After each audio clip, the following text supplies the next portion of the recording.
Hello everyone, and welcome to There's a Tiger in the Garden Fun Facts. So here we go. Fun fact number 1. Does the tiger in the garden remind you of another famous tiger? I'll give you a clue. This famous tiger wasn't in the garden. He came to a little girl's house and had tea. That's right, I'm talking about the tiger who came to tea. In fact, this isn't a coincidence. Our writer, Lizzy Stewart, clearly wanted to pay her respects to Judith Kerr's tiger. You can see for yourself in the pictures on the screen. Both tigers are friendly and cuddly. Even Nora's and Sophie's clothes bear a striking resemblance with their purpley and bluey colors. Fun fact number 2. The tiger in the garden is also a nod to a very famous painter. Lizzy Stewart pays homage to the French painter Henri Rousseau. Rousseau was a painter who was famous for his jungle scenes and vivid bright colors. Look at these details from 2 of his paintings. You can notice that Lizzy Stewart portrays the garden with the same Rousseau-like lushness and fantasy. Dragonflies fill the sky with wings that look like stained-glass windows, and among the flora are brightly colored plants and hungry exotic birds. An amazing fact about Henri Rousseau is that he was able to paint these exotic, colorful paintings, although he never left France in his entire life. So, how did he do it? Well, he was inspired by trips to the Botanical Garden in Paris and by children's books, but most of all, by his incredibly fertile imagination.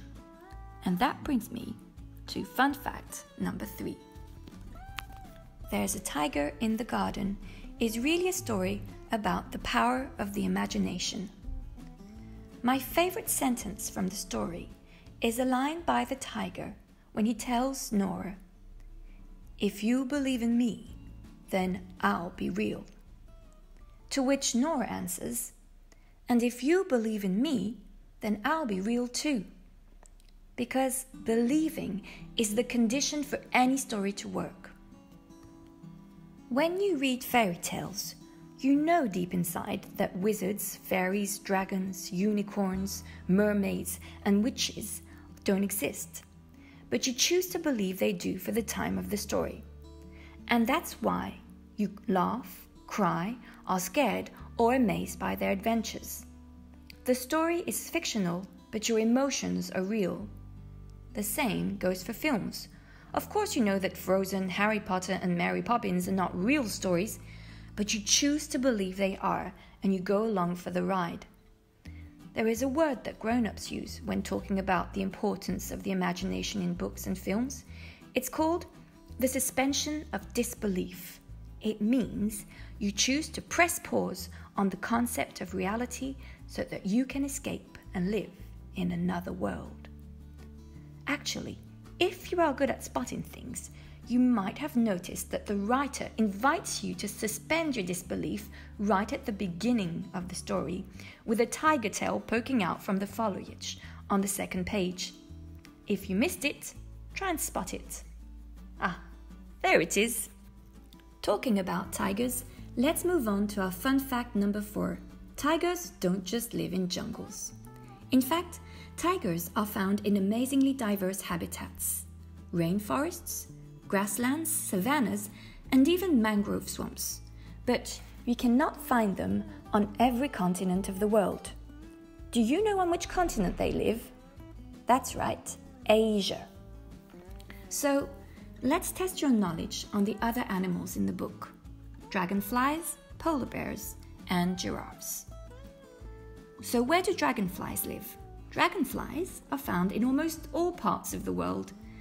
They prefer to live near the areas of water because they find these areas suitable for laying eggs. And what is the polar bear's habitat? Home for polar bears is on the ice, where they hunt seals. Polar bears are found in 5 nations across the Arctic: Alaska, Canada, Russia, Greenland, and Norway.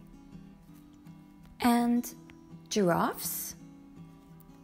Giraffes are native to Africa, and they live in the savanna and grasslands. So, here's a question to see if you're following. Are you ready?